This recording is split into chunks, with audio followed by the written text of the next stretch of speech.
Welcome, everyone, to the Last Gas Fantasy Sports Podcast, coming to you live from Gibson Truck World Studio here at Celebration Point and Spurrier's Gridiron Grill and Visors here in Gainesville, Florida, Brad. It's another great day here in Gainesville, Florida. My name is TJ White. I'm your co-host here, Brad Carmen. How you doing today, Brad? Good. How you doing? I'm doing awesome, man. This is our last show of this. It's been awesome. It's been fun. This is going to be a little bit different show than we normally do, Brad, where we recap a lot of the last week's fantasy scores and talk about fantasy owners and how they're going to handle things. This one's just going to be kind of us interacting and having a lot of fun. Yeah, we're going to enjoy it. I'm so appreciative of everybody that's interacted with us, that sponsors have given the opportunity. This has been a great 18 weeks of football and talking with you about fantasy football. Yeah. And, we're going to go here first, start off with our sponsors. We want to thank Archer Electric Services Company, Paisano's Stone-Fired Pizza, Door-to-Door Transport, Gibson Truck World, located in Sanford, Florida, Viking Companies. And then last but not least, we talk about Weeby Marketing and the production staff that he does behind the scenes here. And these guys, they're some of the best guys around. They're friendly. They're personable. If you have any kind of your needs for podcast or any, marketing needs or anything like that, make sure you reach out to them. They're just fantastic all around, man. And I want to say a great big thank you to Evan. He's out on IR today. But thank you for producing this show and being with us all these weeks. Today we got Reagan here. He's doing a great job filling in for Evan. Yeah, man. I mean, it's funny. We always talk about injury reports, and some days I'm on it with no voice, or you on it last week with your back, and now Evan's on it with an IR. So, best of luck to him. Hope he has a speedy recovery and he gets back in the game, So, it's just really good to do that. I just want to remind everybody that you can find us on Facebook, YouTube, Twitter. We're watching live. If you have any of your comments, anything, questions like that, you can bring them up live here. Send them to us. We'll be following on Facebook, YouTube, that stuff. Also, you can find us on any of the podcast platforms out there. We're live on Apple Podcasts and any of those streaming media platforms, so you can see us on there, Brad. And, the same way you've been listening to us all year, listen to us now. I mean, we had a ton of traction this week on a few of the posts you put out there. And, I mean, it's just great to see people really getting into it. And it sucks that it's, fantasy and NFL's coming to an end for 5-6 months. But I guess that's part of the game, Yeah, like I was joking about you earlier, we're going to start fantasy cornhole next week. I'm a big esports fan. I play video games. I watch computers. I watch live streamers. I mean, I'm in that genre of people that have done that since I was a little kid. And I was asking about, talking to some of the streamers, like, how is there a ranking of best streamers to worst streamers? Is there some things like that? And they're always talking about money listings, and it's always done by money. But it'd be great to see, some kind of fantasy cornhole thing. I mean, they're doing a team draft this year for ACL, and so it's going to be It's cool, man. Yeah, I was watching a little bit of the Asheville show last night on Facebook, and we've got some friends up there at one of the first tournaments of the year and stuff. Cornhole's a fun game if y'all have never played it. Yeah. Generally Monday nights over at High Springs Brewery. We have a league out there. You can come join us, talk to us about fantasy football coming up for next year, your draft picks and stuff like that. We're usually out there. Yeah, no, I mean, you can find this month alone. There's a tournament every weekend. Yes. Whether it's in Jacksonville or Lake City or Winter Haven or Ocala. The tournaments are out there. If you want to play, have fun, do it. I mean, it's great. They just had the College Cornhole Cup in Myrtle Beach. I mean, and Florida was up there participating. We had some good friends that were playing from Florida up there, and it's really just a fun time. It's kind of like fantasy football. We were hanging out with friends and just ragging them a little bit. And anybody can play the game. We play blind draw, so you don't come with a partner. Yep. You come by yourself. It's $10 entry fee. It's cheaper than anything else you're going to do that night. And it's a lot of fun. You don't know who you're going to get. You can get a pro to play with you, and you can get I mean, we've even had professional football players out there. We've got quite a few guys that have played in the NFL that are, if you want to meet them, come out there. They're just like us, normal, regular guys that just hang out there and want to have fun. And I've had conversations for a couple of hours with some of them, just talking about how they did and where they're doing now, and it's a great camaraderie. And if you ever come out and you get drawn, and I'm your partner, I apologize ahead of time. Yeah, you're SOL. Sorry, fellas. No, he's gonna have fun. You're gonna have a good time, but you might not win the tournament. Brad, we'll get started on this. Let's kick off a little bit on some recap of last week's interesting topics. We're not going to do the full rundown of where we were at and how many people scored and what the scores were and kind of like that. But we're going to touch on some key topics, go over them, and then move forward. First thing we're going to start off with is, we don't talk a lot of defense on the show. And defense is an integral part of NFL and football. And so two guys that really just excelled last week and set some single season records and joined an elite club were Robert Quinn, set the single season Bear sack record, and TJ Watt joined the 20 club. And did you see the ragging that his brother did? No, I didn't see that. Oh, his brother, JJ, because he's done it twice. Right. And he goes, would you imagine having an older brother that's done it twice and you just done it once? And, he also said congratulations and go for the big record and go for the single season sack record for the Steelers. And so it's wild there, and it's really neat to see some of these defensive players picking up. Looking at the records, you got Waddle that just set a record down in Miami. You got Cup that can set a record coming up here. You got Najee Harris that can break Franco Harris's record this year. But how many of these records would be broken on the amount of games that like Franco played, 15-game season stuff? We're at an 18-game season. That's a humongous advantage for these guys to break records. Well, and that's what is going to be the discussion from here on out with these records that we're touching base here. Like, how do you delineate where the record starts and stops for an era? I mean, baseball, you had back when Ty Cobb and those guys were throwing and they were pitching every other day. You got guys with 500-600 wins under their belt, throwing 300 and 400 innings in a game. And so, in the game, but in a season. And so when you think about that era of baseball, then you get the steroid era of baseball, and now you have the follow-up era of baseball where it's a loaded ball and heavier balls, and it's about home runs and strikeouts and walks. Same with football. It translates the same way. Like, you had different eras of football. How does that correlate with awarding records? Correct. It can't just be a single overall record, right? No. And I know that the athlete has changed too over the years. So, the more development and the more athletic players this year, there should be more records being broke. But giving them an 18-game season, to me, it has to be an asterisk next to a Franco Harris or somebody like that. And maybe it's not an asterisk. And I think that's what I think that's what would be a great topic for discussion. Is it's not an asterisk. It's just another table. Correct. It's this period ended here. This was up to 17. This was where it was at. This is the numbers of where we're at. Anybody in this point was the leader. And then this was the leader here. Yeah, okay, yeah, he's the all-time leading rusher. But during this period, this was the group of guys that were unstoppable. And I think that's the number. Like, Cope's going for Chris Carter and Randy Moss's records. Carter was in 99. Moss was in, I want to say, early 2000s. But it's been the air raid for the last 10 years, right? Since Kurt Warner. And they won the Super Bowl in what? The Rams. It's been nothing but throwing. And now all of a sudden, we're talking about a record like that being broken. So maybe there is some continuity there. I don't know. Yeah, Kyle Pitts is going for a record if he plays today. Yeah. There's so many records being broken. But, again, there should be when you're given extra games. Well, but look at Derrick Henry last year.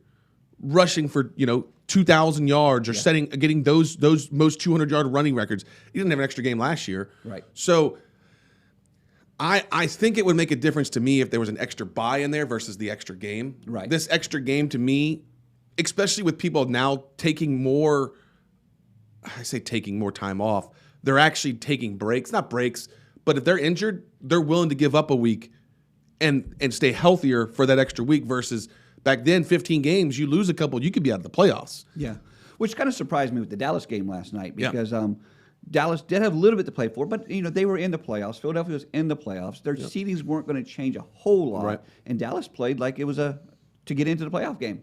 No, and that's what it is. 51-26 final score last night. We talked about it a minute or two before the show started. They wanted a home field advantage in the round of the play-in round, the wild card round, whatever they're calling the wild card round is, and potentially whoever wins the other wild card would then they might get a home round. It's the only time they wouldn't if they had to go to Lambeau, and nobody ever really wants to go to Lambeau if they make it there because that place is a disaster. Off the subject, did you hear that Dallas might be hosting the Super Bowl this year? Really? If COVID gets bad in California and they shut down California, Dallas is the secondary host for the. Well, there are no regulations in Texas. They just really let you do whatever you want there, and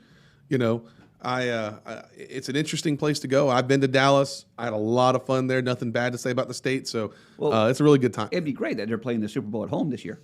Oh, it would be if they made it. We were saying if they make it, when they make it.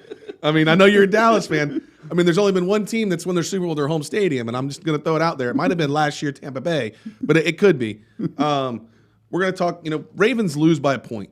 And the Ravens lose. They found every way to lose this year, and yet they're still got an opportunity to be in the playoffs right now. They lost two two-point conversions, which cost them a couple games. They lose to the Rams last week by a point, 20-19, and they're still in it. Is this a team of destiny that's going to make the playoffs, or is this a team that's just giving too many chances away? Well, a lot of things would have to happen for Baltimore to make the playoffs, and I think they've blown their chances. If they got in the playoffs, they'd be one of the luckier teams this year. It'd be like the Miami getting the playoffs. They can't physically get in the playoffs right now? Exactly. Sorry, Freddie. No, and so, I think that it's nice to still be playing in the last week, but I agree with you. There's got a lot to go wrong for other teams for them to go right for them. And so, it's an interesting game there. Cincinnati beats Kansas City. I chose Cincinnati in my Pick'em League, and that's what won me for the third straight week. We'll talk about that later. But Cincinnati, they were down big, Brad. Yes. At half. 28-14, I think it was down at half. Yeah. And that defense ratcheted up. And then Burrows. Burrows and Chase. Those two are just a lethal combination right now. And I have it here. 55.1, I think, was his total last week in a championship game for many fantasy owners. And it's impossible to win a championship against a guy like that. Like if I was the other team and I saw him go for 51, which is, I think when I looked up the records by fantasy, was the 14th highest by a player ever in a fantasy football league. So I think number one was Chris Carter, and it was in like 64, 65 point range. But that's when we're talking about records. He's back in the 90s and he's setting fantasy point records. So when you think about that, it's great for Cincinnati to win there and get that big win. Well, the all-time most is Jerry Rice, 65.5. Oh, it was Rice, not Carter. Yeah. In 1990 versus Atlanta. Yeah, 90, Brad. Yeah. That was when fantasy first started. That was when computers were made. Yeah, Jamar Chase, 55.6. He was the second best rookie to do it. Oh, second best rookie. Okay. Yeah, nice. No, and so it's great to see that. It's great to do that, and it's just, man, they're hitting on all cylinders. Congratulations. They win that division. We talked about them winning that division. They're the only one with offense. And so, Corey, the guest we've had on the show before, his dad's a huge Bengals fan. So shout out to Wade. Congratulations. I know it's been a long time coming. I think the last time they might have, I was talking about Jeff Blake and some of the old guys there. Yeah. And, Jeff Blake's from Stanford where I'm from. And so he, I was like, when was the last time you guys were in there as the AFC champion? And he goes, man, it's a long time. I think it was in like 86, 85, something like that. So, Do you see Cincinnati having a chance to go to the Super Bowl? I think it matters who they play. I think they're one of the most well-rounded teams: quarterback, running back, wide receiver, defense. They've got all of it to put it together. Yes, and I think the thing to me for them is who's hot right now. Who's hot going in? You just beat the number one seed in Kansas City on a game that felt like a playoff game. Yes, it did. And they have the weapons we talked a little bit about last week. If Burrow stays healthy, if Chase, he just throws it down the field and that guy runs underneath and catches it. He's phenomenal right now, and I didn't see it coming as a freshman, as a rookie wide receiver that he's doing, but he has been absolutely torching defenses. Well, they talked a little bit about this this week on some of the shows I watched, but we talked about it a few weeks ago, so I think we should get credit for it. Yeah, for sure. How many of these GMs now are going out and looking for that combination where they played together in college or they have a history together coming in? As he's a second-year quarterback now, but he got hurt in the first year, so this is his first full season as quarterback. Having Chase there with him is humongous. It's just like Tua and Waddle out of Miami. Yes. Like they've both, since they've been on the field, they've both looked better. They know each other a lot more. They've played with each other a lot more. Waddle was coming in young when Tua was getting out of there. But there's chemistry there, and you can see it. Yeah, they at least had the year with each other that they played with each other. And so that's a good thing there. And so the Cowboys lose to the Cards, Brad. I know you don't want to talk about it a little bit, but we did want to touch base, on the end of the game there. And that's really what we wanted to talk about, rules and understanding how that win is less than 3 minutes to go. Arizona's trying to run up the clock. Dallas just came down, scored, went for the 2-point conversion, got the 2-point conversion. They're down 3, 25-22. They're going down the field. This is Arizona. They've got to pick up a first down. Mike McCarthy's used all of his timeouts. It's not Mike McCarthy anymore. No, it's Mike McCarthy. Yes, it's McCarthy. Mm-hmm. And The play goes to the sideline. He fumbles it, and he's not down if you look at it. But McCarthy's used his timeouts and can't challenge it. There's no rebooth challenge, and the officials don't do a challenge on the field. Arizona steps up, runs the ball, gets the first down, and the game's over. Yeah, this goes back to the 2-point conversion where Arizona lines up for a fake 2-point conversion. They had the kicker and the quarterback on the field at the same time. Yeah. And McCarthy's team's confused, or Dallas is confused, and they have to call a timeout, and they burn that timeout. Yeah. And then they have to burn another timeout because they let Arizona get a first down. And then they go and fumble the ball, and they don't have a timeout left to challenge. And because it was 2 minutes and 7 seconds left on the clock, it wasn't under 2 minutes. The booth doesn't just automatically take over. So so you're tying the challenges to a timeout. Yep. And I guess that's where our question is: why should it be tied to a timeout and not tied to a penalty, or not tied to a, hey, if you lose the challenge, you lose 10 seconds off the clock or something like that? Yeah. Why does it have to be tied to a timeout? Well, I mean, and that's the thing I think is the weird part about it too, is that I get it's directly tied to a timeout. Hey, if you lose the challenge, you lose a timeout. But if you win a challenge, you don't gain a timeout. I mean, you gain the position of whatever thing you were challenging. So I mean, I guess you're doing that to gain it. But there's got to be. It goes back to clock management too, though. Like you were saying, is it on the coach for burning the timeouts? He burned 2 in that drive before to try to eat it up, so that the third one was on the 2-minute warning. And they always say you can't gain time back. Like you've seen that in college, you've seen that everywhere. So if you need to stop time, you use your timeouts. You don't expect a play like that to happen. But I mean, I think he ran it right. He just got bad luck. But if the play happens 7 seconds later, the booth automatically reviews it. Yeah. And they don't have to worry about it. So should the booth review all turnovers? But here's the question: if that was 5 minutes earlier, 7 minutes left, and he had no timeouts, what happens then? Does anybody even make a big stink out of it? Probably not, right? Yeah, not as big a stink as it would have been. If we're in the third quarter, it's not a big issue. Not a big deal, right? They've already burned, and nobody looks at it, nobody calls. It's not a big deal because it's in the, and it's fourth quarter Dallas too, though, because Dallas scores 14. They hadn't scored points all day, and then they score 14 points in the fourth quarter and come out and do it. Well, that's the whole thing. You cannot blame one play on the way you've performed all game. Yeah, and that's what it is, and that's the question right there is. Does it really come down to last play, or is it the previous 3 quarters of bad play calling and decision making by the coach? Well, if they get the fumble, they go down and score, then you blame the one play. Yeah, right. I want to thank Archer Electric Services Company. They bring you over 30 years of leadership and experience in both commercial and residential electric needs to the Gainesville and surrounding communities. Also to Paisano's Stone-Fired Pizza. Whether you're looking for a quick lunch or dinner destination to meet up with friends and family, Paisano's is your place. Celebrate life's most memorable moments with delicious dishes, whether in our dining room or yours. Also, Gibson Truck World in Sanford, Florida. Spurrier's Gridiron Grill and Visors. Weeby Marketing. And, of course, Viking Companies, Brad, for their continued support of the show. And we couldn't do without them. Go check out these places. They're on our website, lastgasfantasy.com. They are there. They're great people. Click on them. Tell them you heard them from us. And even though the show's over, if you still go and do it, let them know. I mean, we'd love to still support them for them supporting us. And, we'll continue to keep telling them about that and about the information there. Brad, as we keep going, the other 2 points I want to talk about, Rashad Penny should be paid by fantasy owners. My brother's a prime example. He comes in. He has no money. They have money for fantasy with pickups and how you do trades and things like that. I don't have any money. You just pick and trade as many times as you want in a year in both my leagues. He spent all of his money on Rashad Penny before the playoffs, and it carried him, and he won his playoff this year by Penny going nuts. And so if you are a fantasy owner and you picked up Rashad Penny, you should probably send him a check. He'll take it to whatever that address is in Seattle and say thank you to him, man.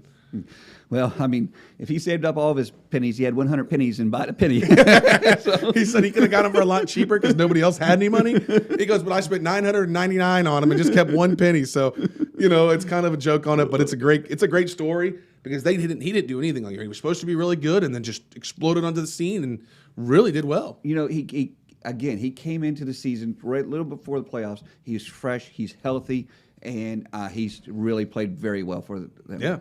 And then last but not least, a farewell to Ben Roethlisberger, his legacy in Pittsburgh. You know, what more can you say about him? I mean, a guy out of Miami of Ohio, big dude, comes in and plays well, is just a really good guy, did it the right way for the most of his career. You know, thought that his career over when he had that motorcycle accident. You know, I feel like it was yesterday, but it's like 10 years now. Him and Tomlin together have the most winning seasons in a row, which is just a crazy feat to think for me, is that him and Tomlin they've never had I think they had a losing season early in their career, but it's like 12 in a row winning seasons. And that's astonishing. I just remember him sitting there at the draft table and Eli Manning being picked number 1 overall to play for the Chargers. And Eli's like, I'm not playing for the Chargers. So the number 3 pick is the Giants, and the Giants pick Phillip Rivers. Yep. And Phillip Rivers and Eli Manning never played a down for the teams they were drafted by. But what happens to Roethlisberger? He falls because these two make this trade that still questionable today how that all worked out and happened. Right. I mean, the Giants are thrilled. Oh yeah, they got 2 championships out of it. Right. But then Roethlisberger falls to Pittsburgh, and what a perfect match that it happens. He has 2 Super Bowls too. Yeah, I mean, that's what I'm saying. The only one that didn't get one is Phillip Rivers on this deal, you know? Like Eli said, well, I'm not playing for the Chargers. I mean, the Chargers now with Austin Eckler and the guys that they've got there are a lot different. I mean, their quarterback too Herbert. We've talked about that. So, you know, we just want to tip our hats to Big Ben for the legacy that he's put out there, for the things that he's done, for all this stuff that he's got going on. Congratulations to him. It would be bad of us not to mention how well he's done. Yes. Or, you know, another one, Jay Ajayi retired. So he's another guy that's gone, and he's 28, you know, so young guy retiring. But, you know, he's still out there working on it. I saw it the other day. So, did Tom Brady retire yet? no, I think Tom Brady's got 4 or 5 years left. Okay, so he'll be 60? Yeah, he's probably going to he'll be out there in a walker. I mean, he's leading the league in passing attempts, yards, and I think touchdowns. So I think he's still doing okay down there in Tampa. That's why he moved down here. The weather's so much nicer than up there in Foxborough where it's freezing and it's cold outside. So what does Tom Brady do when he retires? Well, I figured that he's just going to hang out with Giselle. You know, he's gonna hang out with her. They're gonna walk around. They're gonna talk. They're gonna modeling together. No, he'll be behind the camera. I don't think he's gonna want to be out there in the front. You know, if you believe some of the rumors by AB this week, he's a terrible human being. And anyway, but I won't get into that. But no, Giselle's they're just gonna go around to Fiji or Miami or you know wherever they want to go and hang out and. He's going to have kids. The kids are great. He'll teach them how to play football, and they'll be studs as well. So anyway, I digress. Brad, we talked about this week. There aren't many teams that are probably still doing their championship this week in a fantasy league. Most of them ended last week. I ended last week. I won one of my leagues. I lost my other league. I would think it was 11th out of 12, which was terrible. But I won one, so 50%'s not bad. You know, I would be a Hall of Famer in baseball, as I like to say. So, congratulations to myself for winning for one league. How'd you end up on your championships first? Well, I made both playoffs, which I was happy about because both leagues after draft I was predicted to finish last in both leagues. I ended up finishing 6th in one league and 8th in the other. Okay, so right in the middle of the pack. Some bad breaks, and you probably played the number 1 seed in the playoffs in one of the leagues and had a bad break there, Yep. And the funny thing is that league where I finished 8th, I lost to the number 1 seed by 4 points. The next week I would have won and put you to the championship. And put me in the championship, and I would have lost in the championship. But it was a great league. We've played together for over 20 years, and you know, both my leagues I played with everybody for over 20 years, and I love my leagues. You know. Well, I mean, and that's the thing is that if this is your championship week, you know, it's a very difficult week to do that. If you had Cowboy players last night like Dak Prescott, who sets the record for most TD passes, Tony Romo beats Tony's Romo record. We were talking about that. My other good friend Kenny, he's a diehard Cowboys fan, and he was talking about, does that record really count? I mean, it's on the last week, and you're playing second and third string players for Philly because you know after halfway and they were down by that much. They're like, really, am I gonna take a chance to get hurt there? And so it's just one of those things that I was kind of surprised about. And so you really have to pay attention who's playing for a serious position and who's just playing to play. Yeah.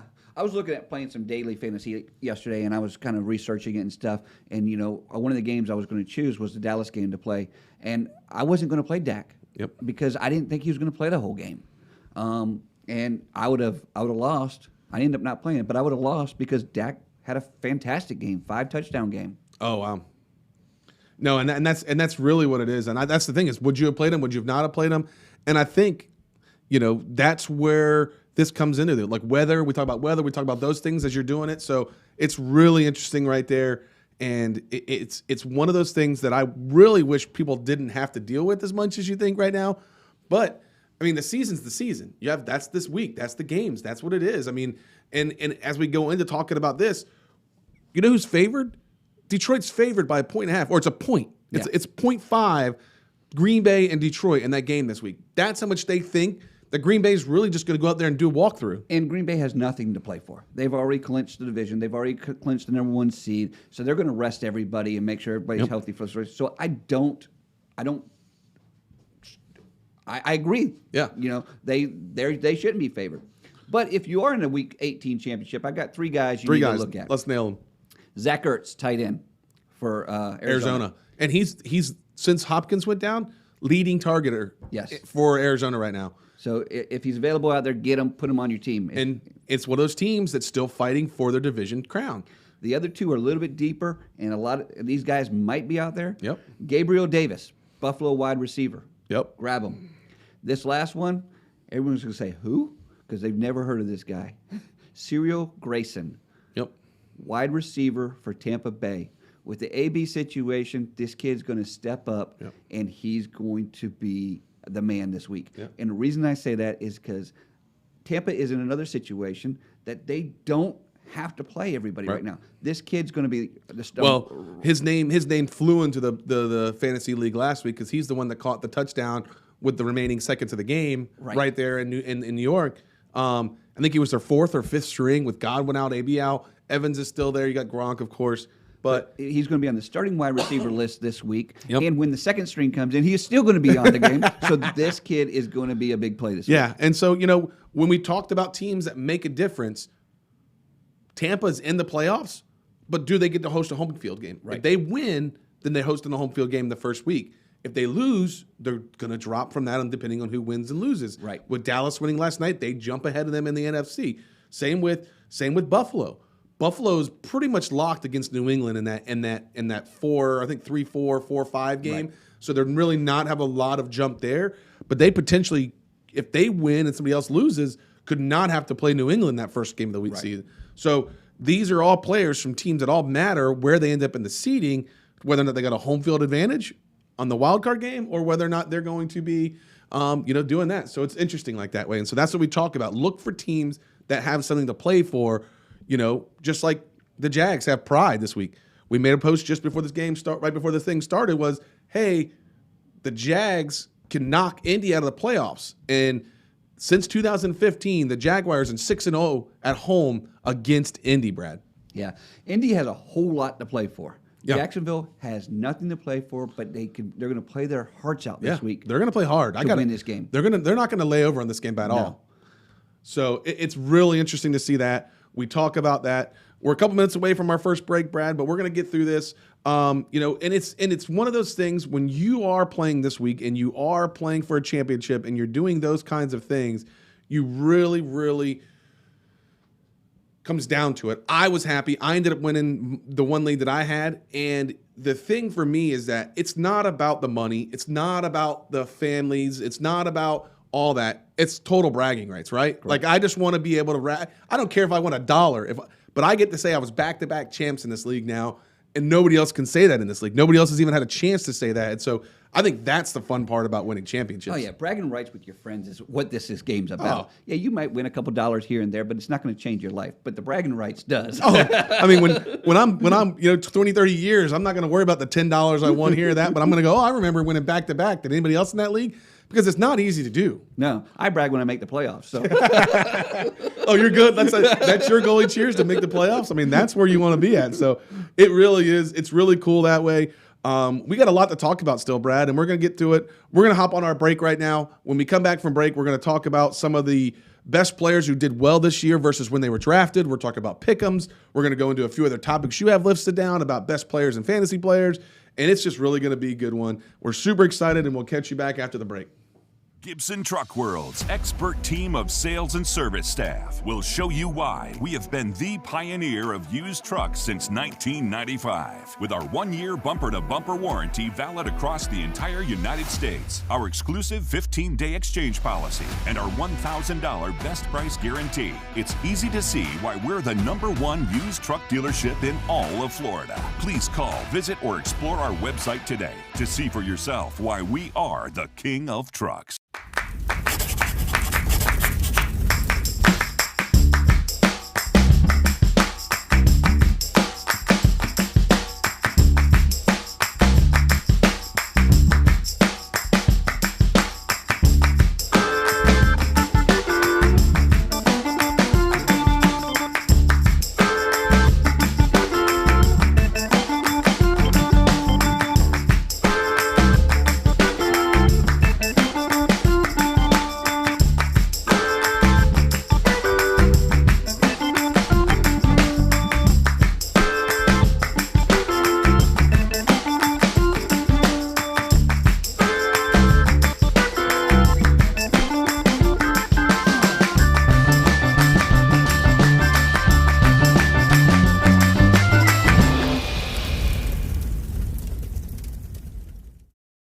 Looking for more reasons to celebrate? We have them here at Celebration Point. Enjoy some of the newest additions to our already celebratory lineup, like Dave & Buster's, Les Macarons, and Prime and Pearl. There's always a reason to celebrate.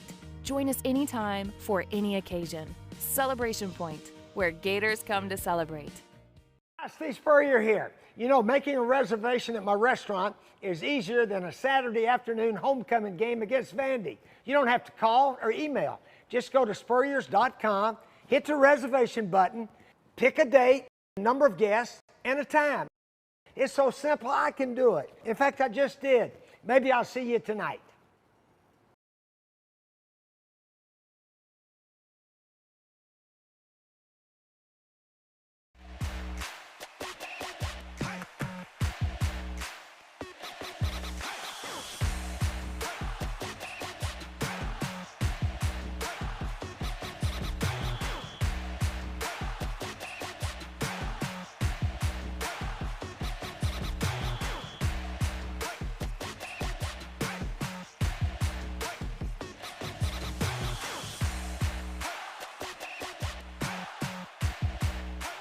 Welcome back, everyone, to the Last Gasp Fantasy Sports Podcast, coming to you live from the Gibson Truck World here at Spurrier's Gridiron Grill and Visors, located at Celebration Point here in Gainesville, Florida. We want to thank our sponsors, Archer Electric Services Company, Paisano Stone-Fired Pizza, Weeby Marketing, Spurrier's Gridiron Grill and Visors, Gibson Truck World located in Sanford, and, of course, Viking Companies for all their continued support of the show. And even though this is our last show today, we still want to say thank you. Go check them out. They've been great to us, and they've given us this opportunity this year, Brad, to really, have fun with this podcast and this live show that we do and see people and talk to people. Had a couple of people walk in during the break and just say hi during the show, man. It was great. Yeah, I cannot be more appreciative to our sponsors and to our people that watch us and talk to us every day about this. This has been a goal of mine to get a show like this started for a while, and I hope we can keep this going for a couple of years. Yeah, for sure. Just remember, you can find us on Facebook, YouTube, and Twitter live at Last Gasp Fantasy Podcast every week, starting at 11 a.m. here Sunday morning, or when we come back. We might change the date. We don't know what the future is going to hold for us right now, Brad. It's 8 months out or 6 months out. We don't know those details yet, but we'll work our way through it. We'll still be able to find us on all the active platforms for podcasts and stuff like that. So that's great right there. And so it's going to be fun, and just come and check us out or leave us messages and things like that. And continue to follow us on Facebook, and we're going to continue to let you know what's going on and how things are going to change or what's going to stay the same. And keep on messaging us. We're going to keep on posting and get you ready for the next season. And I'm sure I'll probably throw a few squares out there, square brackets and stuff for the Super Bowl and some things like that. We'll see how that turns out. So that'll be a lot of fun, man. Brad, you had some things you wanted to bring up and kind of talk about. You mentioned it last week. Let's move into that a little bit and see where we're going. Yeah, out on Facebook, I put a couple questions out. Yep. One was, what was your biggest bust in fantasy this year? What players? And we got great responses on that, by the way. I said we got some responses. Christian McCaffrey was one of the bigger responses. And Unfortunately, it's been 2 years in a row now that he's got hurt and had a serious injury and been a bust because of that. Yeah. But then you got some of the other ones like Saquon Barkley. Yeah. He was hurt some of the season, but he just never ever did make a good performance. These other ones that people put in there are kind of questionable to me. Mike Evans. Yeah. I mean, he's had. I think they expected a lot more out of Mike this year versus with Tom and the numbers that Tom's putting up. I think Mike was just going.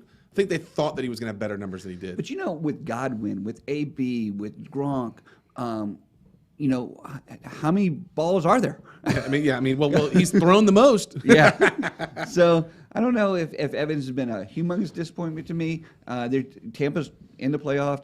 They're right where they need to be. Let's see how he finishes the year. I think the thing with Mike is though he's only had 68 receptions, 946 yards, and 12 TDs, and he's got 169 points. He is what looks to be 9th in the league as a wide receiver, but that's a down year. I mean, 68 catches is not a lot. No, but he has a chance to break 1,000 yards this week. He does, and that's a big game for him. I mean, he hasn't done it. 100 yards is something that he's having trouble doing this year, and so I think they just expected him to have more than that. And I mean, if you do it by his receptions alone, he'd be way down there.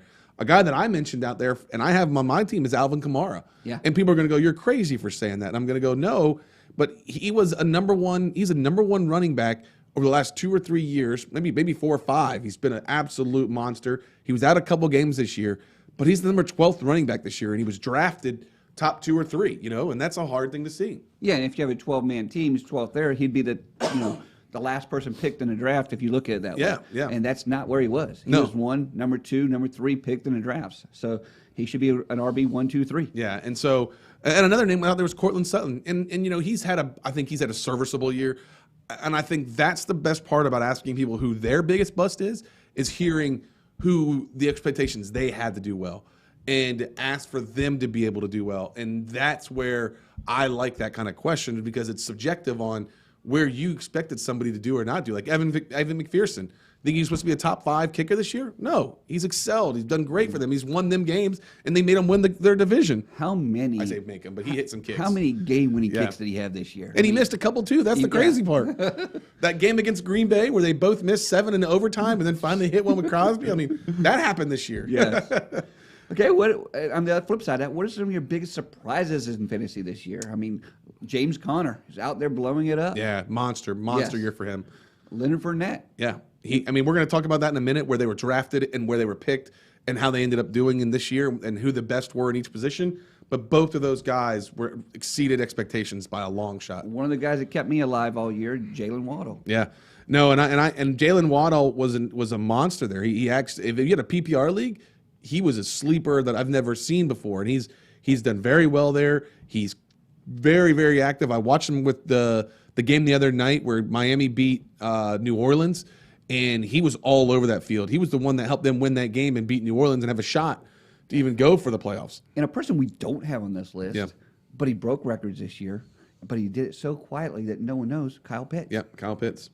And he's a rookie. He had the most reception. He's in the most reception yards, beat Ditka's record. When you think about that, and was Ditka really a tight end back then? That's the question. But anyway, still, I looked at his stats the other day, and he had 1 or 2 breakout games, but week in and week out, he was catching some 30, 40-yard passes. He was getting yardage. He was doing his job. He's kept quiet, and he's been a rookie, and he's done what he's supposed to do, and he'll get paid if he keeps doing it like this. It's going to be an interesting team next year because they're going to have to move on from Matt Ryan and find themselves a quarterback. Yeah. And so the last guys that I thought were biggest surprise fantasy guys, and it's not that they were surprises in the sense that they weren't capable of doing it, but how they've done it, is Jalen Hurts and Matt Stafford. Those 2 guys, Matt Stafford leaves Detroit, goes to L.A. with the Rams. This week they potentially have a chance to lock up that division. He's thrown for a ton of yards. He's able to help OBJ stop being, whatever he is, and a diva, whatever. And he's caught a touchdown, I think, 4 straight weeks now for OBJ out there. And also on the other side of the ball, you got Cooper Kupp. How can you say that? He's just done a phenomenal job there, and he's weathered it all. Well, Stafford Kupp is another combination from the past that they brought back together. Yeah. That's really working for them. Is Stafford? Are they from Georgia? Both? They're both Georgia boys, right? Yeah. Is Stafford a quarterback that could take them deep into the playoffs? I believe so. But here's the problem. The last 3 weeks have been disasters.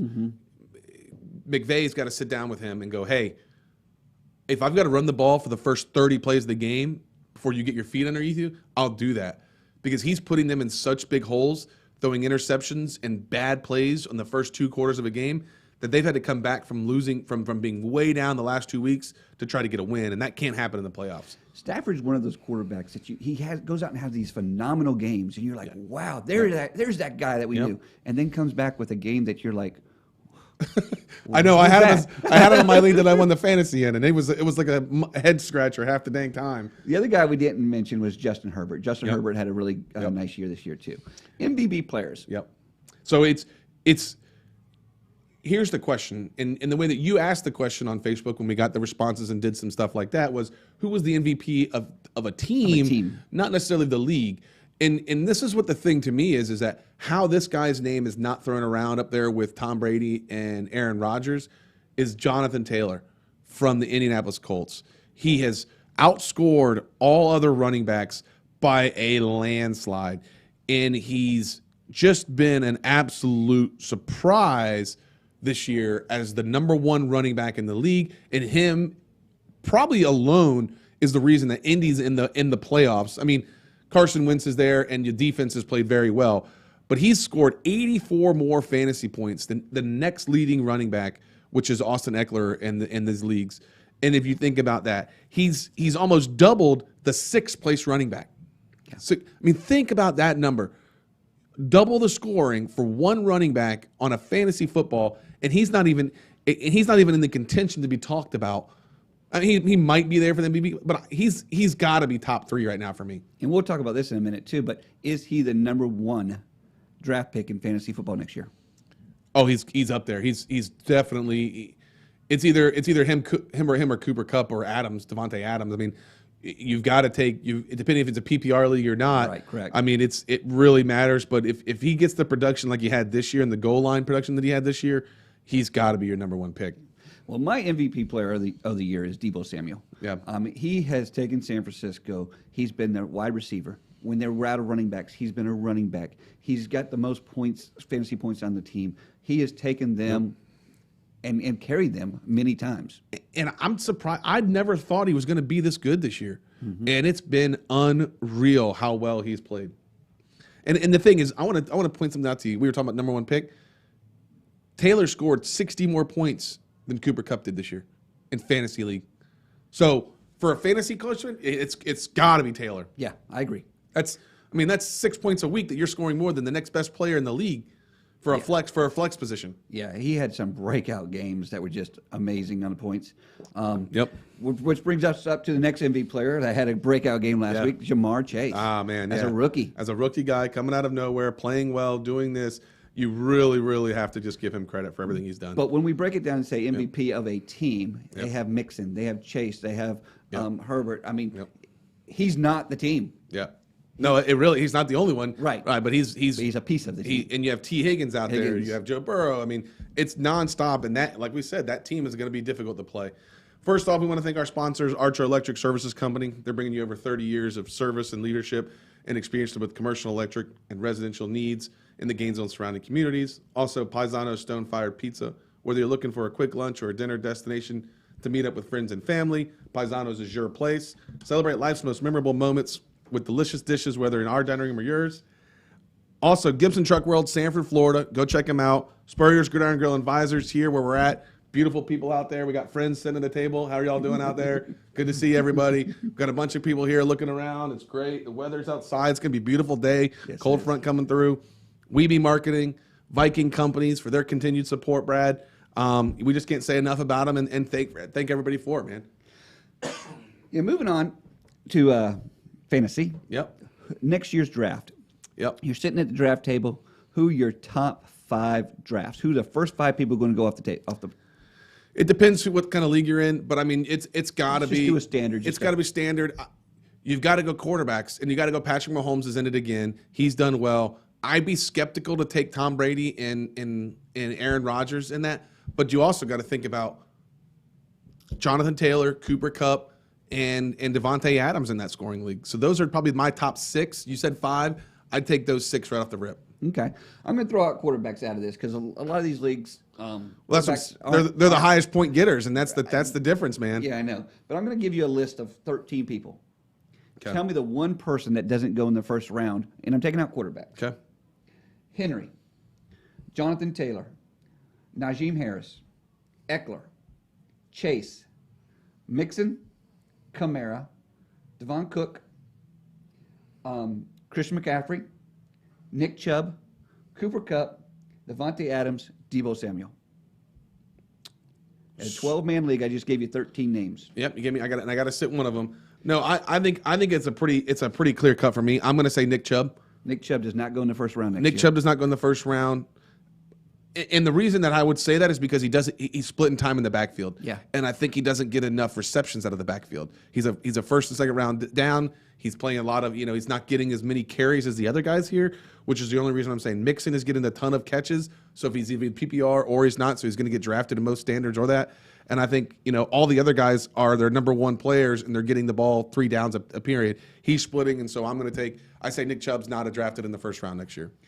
That's probably where I had to go to. The other one I was looking at is Christian McCaffrey. Yeah. He hadn't completed the last 2 years. Well, here's the thing is that you pick him based on what potential, right. And his potential's been terrible the last 3. Just been, it's so hard to waste a number 1 pick on a guy that you do it. It's like Saquon. I had a buddy tell me the other day. He goes, Saquon's the guy that falls to you in the second round, and you're required to take him, knowing that he's not going to get you any points. Right. It's like you have to take him because you can't let somebody else get him and him do well. Right. And you passed on him. See, Derrick Henry, first time he's been hurt in a long time. He had consecutive games and everything like that. He's not going to fall off the chart next year. But Christian McCaffrey now that has been 2 years in a row, I think does fall off. So Brad, talking about next year's draft and picks, things like that, we wanted to talk a little bit about it. I wanted to run down a list here with you about players, where they were drafted and where they ended up in this year's fantasy points. And, we'll go through them, kind of quick and whatnot, but we'll talk about them and let everybody know where they ended up and what the best deep values were in last year's draft or 2021's draft. Then we'll go into pick them, and then, we'll figure it out. So Tom Brady was a QB9 draft, but finished this year at QB3. Justin Herbert for the Chargers was a QB8 draft, finished QB2. So number 2 overall QB this year in points, was drafted as the 8th quarterback typically. So those are good picks. If you got a QB at 9 and 8 and they finished 3 and 2, that's a great year. Talk about a deep value pick for QBs. Derek Carr for the Raiders was picked 25th out of all the QBs in the draft, and he's 12th. It's a 13. That's a plus 13. Yeah, Trey Lance was picked above him on most drafts. That's wild to think that Trey Lance was picked above Derek Carr, but yet again, Carr once again shows that he's continuously able to manage a team. I mean, he might not get you every week, but he's going to get you points. And they have a potential of making the playoffs this year. Are they going to keep the coach? Are they going to move on from this coach? I mean, people forget that this year has been nuts for the Raiders. You lose Gruden, you lose one of your top wide receivers that goes over the top end with crazy stuff. Yeah. You've got Vegas stuff going on. You've got other players that get dismissed from the team. I mean, it's been one thing after another after another. Jacobs was hurt for quite a half the year. I mean, so if they make the playoffs on this year, what a great job he's done as a leader for that team. And the reason I ask, are they keep the coach? Because if they keep the coach, I think Derek Carr stays. Yep. If they do not, I see Derek Carr being traded to a Pittsburgh, to a team that's looking for a veteran quarterback. We're going to move the running backs here, Brad, for this. We got Leonard Fournette, Bucks, was drafted 32nd. Right now he's 5th. Think about that. 32nd, you probably got him at 32nd in the 4th round, 5th round, thinking about that. Probably 6th round because other wide receivers and things like that. And he finishes 5th as overall running backs. Yeah, because Ronald Jones was supposed to be the starting running back for Tampa Bay. Yep. Next, you got James Conner, Cardinals. You talked about him earlier as a fantasy surprise this year. He was drafted 35th by most leagues, and he finished number 8th. Him and Edmonds over there in Arizona have split it and just dominated. He's taken all the goal line snaps. And so, James Conner was a huge pick. Deep value picks for running backs. Carterell Patterson, we talked about, was a monster beginning of the year. Undrafted, running back 7. Second guy, Elijah Mitchell, 49ers, undrafted, 28. So those two guys were picked up early in the draft, and then, were picked up undrafted early in the weeks of fantasy, and ended up doing very, very well. Yes. We moved to wide receivers. We talk about wide receivers, and you mentioned a couple of these guys. I've mentioned a couple of these guys. Cooper Kupp, drafted 18th, finished number 1. Could you imagine getting him in the 3rd round, Brad? Yeah. Because you got to imagine running backs were taken before him and a couple QBs. So that's 24. He was 18. So, I mean, he probably was drafted in the 4th round in some leagues. Yes. And so, you think about that. And so ends up number 1. Deebo Samuel, we just talked about it, was drafted 35th wide receiver, ended up being the number 3 wide receiver. That's a steal of the draft, in my opinion. Steal. Jamar Chase was number 26. So you had a rookie picked over Deebo, and Deebo finished over the rookie. Jamar finished at wide receiver 5. And of course, these are all going into this week.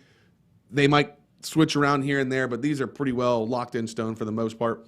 And a surprise to me that was on the list was Braden Cooks out of the Texans. Yeah. He was 37th drafted, but he finished 16th, which is a respectable place to finish in wide receivers. And it's just, and the Texans have not been good. They've had Tyrod Taylor, they've had Mills, they've had this guy and that guy in there throwing for him. So when you think about that, man, it's really, really interesting to see. Another few guys that kind of made the list for deep value were Hunter Renfrow, undrafted, finished 11th. Jalen Waddle went 45th. That was because he was just a rookie and they wanted to grab him. He finished 14th, and Marquise Brown for the Ravens was 49th, finished 17th. Yeah. When you think about that, it's wild to see where they're drafted and where they end up. Yeah. And I posted a thing about the most the players that are on the most fantasy championship teams, and Kupp ended up being first, and some of all these guys were listed on there somewhere pretty much. Yeah, and that's the thing, man. It's just it's wild to talk about. It's wild to see. Brad, I think we're going to go into the pick'ems now. We're going to get moving that direction and go that way, man. And we'll start this week's pick'em off. And the game's already over, but we already know about them. Kansas City at Denver. Kansas City comes back last 2 minutes, beats Denver. Kansas City was minus 5.5. So if you took Denver in the points, you were good. You carried that. Dallas at Philly. Dallas was minus 5.5, and they covered that a little bit. Yeah, a little bit. They did all right with that. So Dallas and Kansas City both won on the road on those games. First game of the week, Brad, Cincinnati at Cleveland. Who you got? Cincinnati. Cincinnati's getting 1.5 at Cleveland. I like Cincinnati to win that as well, and we'll go with that. Green Bay at Detroit. Who do you like there? I'm going Detroit. They are minus 1.5 at Detroit. Green Bay coming in. Green Bay, I think in the last 3 years, are 12-1 against their division North, NFC North.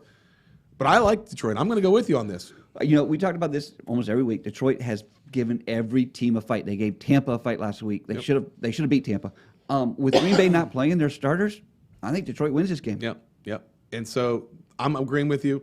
Chicago at Minnesota, Brad. Minnesota, I think, handles it. I think Fields is out again this week. I think he's out. So Chicago's going to be struggling. Dalton's been playing a little better, in my opinion, than Fields has, but they're trying to work him in and do it. I think Minnesota wins this. I think Dalvin Cook has a big day there. You got Washington at New York Giants. Giants are getting 6.5. Washington is favored. This is just, I guess, a bragging rights game for the most part. I think Washington. Yeah, Washington beats the Giants in this game. Next one is a fun game. This is the game that's. I take the points in this game. If you ask me right now to put a bet on it, I take Jacksonville plus 15.5.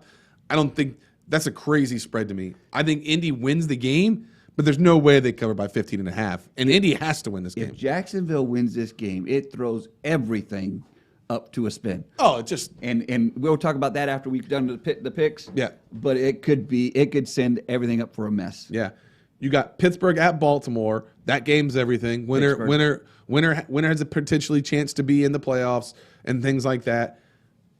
Baltimore's favored by 6.5 points. Yeah, I got Pittsburgh. And you got Pittsburgh going in to beat Baltimore. Yeah, Huntley's still quarterback over at Baltimore. Is he? Yeah, he's played well. There's nothing wrong with that. But I still got Pittsburgh. And Lamar's out still? My understanding, Lamar's still out. Okay. So that's going to be an interesting game. You get Tennessee at Houston. I think Tennessee wants the AFC overall spot. They win that game. They're in. They get a bye next week. I think Tennessee takes that one. Yep. You got New Orleans at Atlanta. This is a game that I'm going to people surprised on because I think New Orleans is trying to get in. Yeah, New Orleans has to win. I like Atlanta at home on this. Okay. I like Atlanta plus 4.5. I took Atlanta in my pick'ems. I am 3 weeks in a row. So whatever I'm saying right now is pretty much gold, Brad. So when you've won that many in a row, you really just can't lose. So when you think about that, I took Detroit and Atlanta. If you want to go check your picks now, go change them, and you might win your week this week. Yeah, I'm sticking with New Orleans on this one. The Jets at Buffalo. The Jets are getting 16.5 points going into Buffalo. I'm taking the points, but I am taking Buffalo ahead. Yeah, and Buffalo wants to win this. They want a home field advantage the first week in the game. I think Buffalo wins. I don't like that 16.5 like you're saying. San Fran at the Rams here. This is an interesting game. San Fran needs to win to basically lock themselves into the playoffs. The Rams need to win so they win the division. Who you like? I'm going to San Francisco. And I went with the Rams. I think the Rams get it done at home. It's not really like it's a big difference for a home game there. They're both in California. So when you think about that, but it's going to be a great game. It's at 4:25, which is really like a 1 o'clock game there. Weather's going to be great. We'll see how it goes, man. It's going to be a great game. New England at Miami, Brad. I like New England in this game, but this is not going to be an easy game for New England. No, I'm going Miami since it's at Miami. Yeah, and that's going to be a tough game. And Miami's out of the playoffs now. They battled all the way back. I still think they'd like to end, in a pretty good season and do that, but it's interesting. Yeah, and this has some playoffs things going on too. New England needs to beat Miami for some things to happen. Right. So if New England beats Miami, then the other teams have an open door? Gives Baltimore a chance. Gotcha. So you've got Seattle at Arizona. I think Arizona's trying to win their Division II. They're already in the playoffs. Seattle's got nothing to play for. I like Arizona in that game, though. But it's going to be closer than you think. Carolina at Tampa. Tampa's fighting for a playoff home game next week. They're favored by 8.5. I think they handled Carolina. Carolina hasn't done much this year, but they've still played well on the defensive side of the ball. I stay with you on Tampa there. Yep. And then you have LA Chargers at the Las Vegas Raiders. It's a tie game. It's a tie game. It's a tie game. And here's my question to you, Brad. If Indy gets beat by the Jacksonville Jaguars, right? And that's the earlier game. And we'll talk about playoffs. We got a little bit of time left in the show here. We might wrap it up a little bit longer than normal, but if you are Las Vegas and LA as the last game, which is Monday night game, and Indy Well, it's a Sunday night game. There's no Monday. Oh, I'm sorry, Sunday. Yeah. Sunday night game. If Indy loses to Jacksonville, and you're the head coach of both those teams, do you go, hey, we're going to take a knee for the whole game, and we're going to run the clock, and we'll just move back and forth, and we're going to eat up 70 minutes, and the game's going to end at a 0-0, negative yardage, and we're both making the playoffs? See, they interviewed Derek Carr about this, and he said, we're not even going to watch any games Sunday. We're not going to know where the scores are. Baloney. That he is such – it's falling out of his ears, Brad. I agree with you 100%. Somebody knows what they have to do to get in. Because if the games don't go the way they want, then they have to win to get in. Yes. So, but if Jacksonville somehow beats Indianapolis, you've got to think these guys want to tie. Oh, I mean, they don't. I mean, I guess they want to knock somebody else out of the playoffs, or they don't want to knock. But do you want to give an opportunity for those chances? I mean, it's just, to me, that has written 6-6 game all over it, or 3-3 game all over it. How many times are we out there playing cornhole or something, and they get to the final two and say, hey, you want to split it? Oh, yeah. It happens all the time. And that's what they're going to do. Hey, you want to split it? We both want to make it. We both want to get in. We're going to the seeds. We're still going on the road for both games. It really doesn't matter. What does that do to the NFL? Oh, I love it. I love it. I love making out sweat. I don't care what they say. Fine them all. We're going to the playoffs. My teams are happy. Vegas is going to the playoffs the first year they're in Vegas or whatever it is. But look at the money here, because the money is to make the playoffs. So these teams are making the playoffs. Yep. They're getting the bonus money. The NFL has to pay them more money to play more games. And could you imagine this being a bye week for them, where they just get to rest their players? And look at the Baltimores, the New Orleans. Anybody out there sitting back saying, hold on, we need you guys to play this game. Yeah, we need you to win this. We need you to do something with this. And they're going to sit there and say, here's the ball. We're going to take it. We're going to hand it off to the next guy. Brad, we're coming up on an hour. We're probably going to go about 10 minutes longer than we normally do. That's okay. It's our last show. We want to talk about some of the scenarios here for NFC, AFC, who's made it, who's not, and then wrap it up, say some goodbyes, and then do that. Do you want to start with the AFC or NFC, Brad? Let's start with the NFC. NFC's pretty easy for the most part. Okay, so Packers clinched first round bye. They are the number 1 seed regardless of what happens today. And they'll have home field advantage throughout the playoffs if they make it through. Dallas Cowboys clinched their division. They won last night. They are the 3 seed, correct, Brad? If I'm not mistaken, They're sitting at 3 seed right now. the 4 seed. 4 seed, okay. 4 seed. They won last night. They will be 13-5. The Rams are the 2 seed. The Bucks are the 3 seed. So currently, Well, yeah, because they won last night, they've got that half a game advantage, I think, over Tampa. Correct. Until Tampa plays. So depending on what happens, if the LA wins, they'll lock the 2 seed. If Tampa wins, they'll lock the 3 seed. Dallas would be the 4 seed. Arizona would be the 5 seed. And then depending on who is the 6th, 7th, and 8th, Brad, Philly's already in as 9 and 8, so they can't be caught. The only thing that can happen is Arizona beats San Francisco, correct?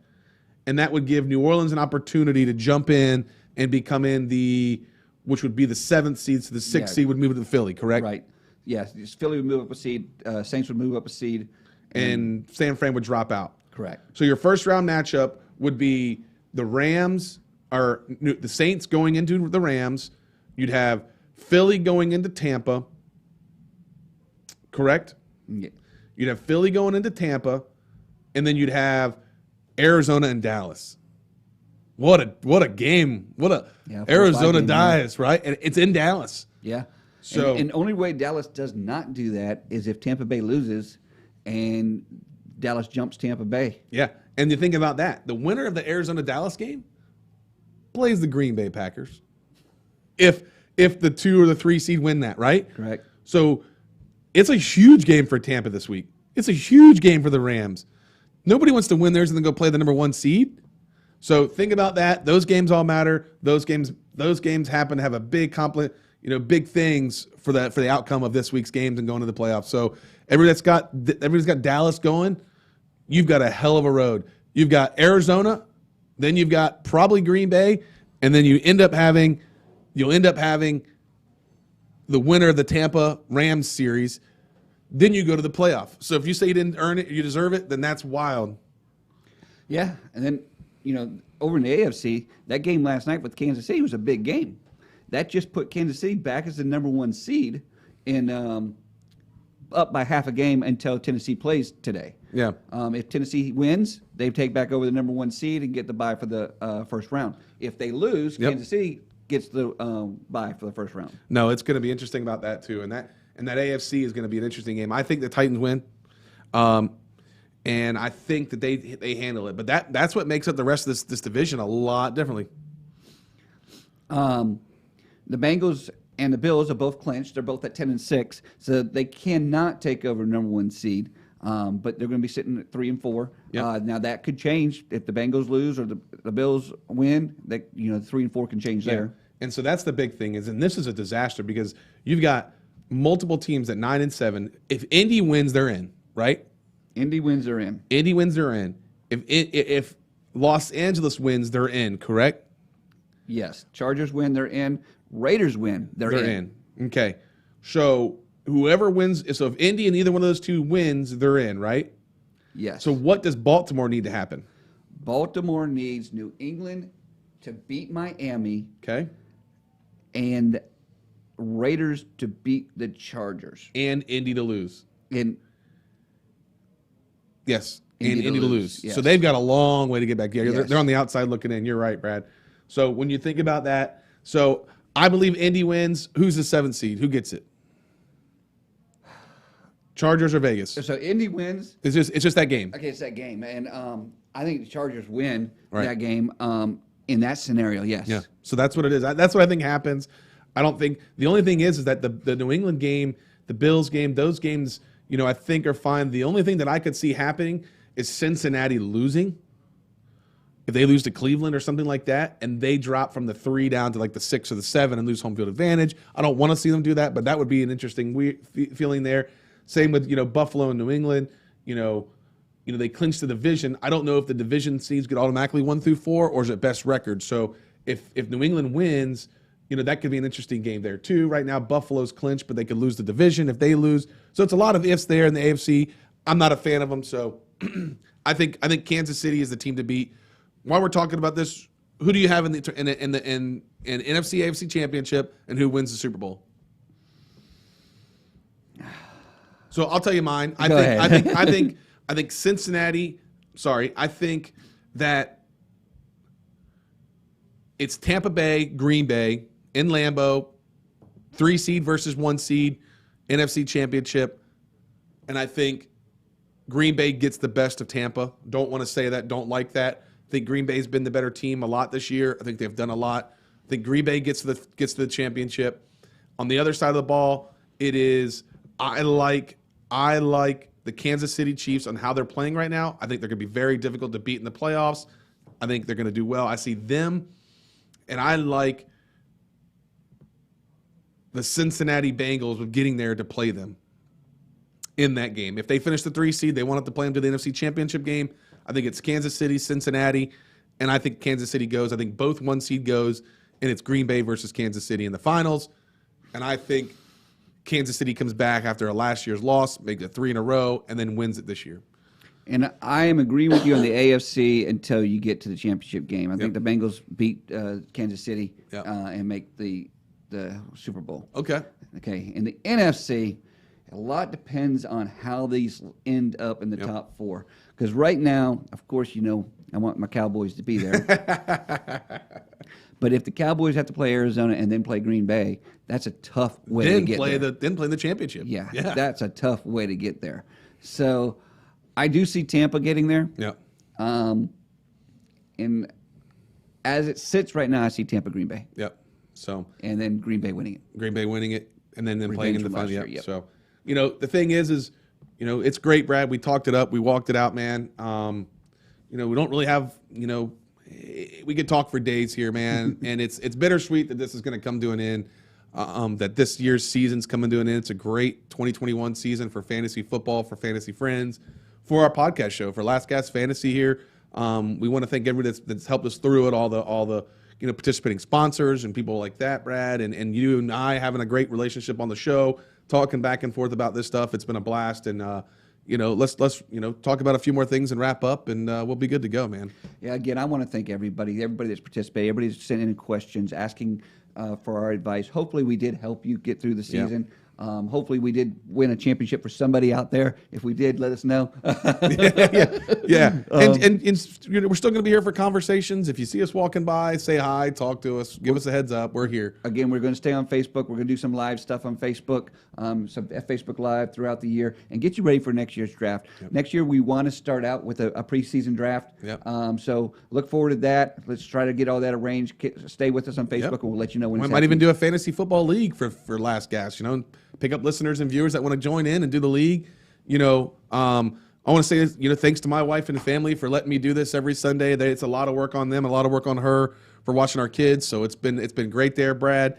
It's been great to work, alongside everybody and meet people like Freddie who run this and do this here at Spurrier's Gridiron Grill Advisors. Have been nothing but, hospitality is par none. Weather's great here, Brad, and with that being said, it's not farewell. It's just we'll see you soon, right? Exactly. We'll see you very soon. All right. Well, thank you guys, and you have a great day, and we'll talk to you later.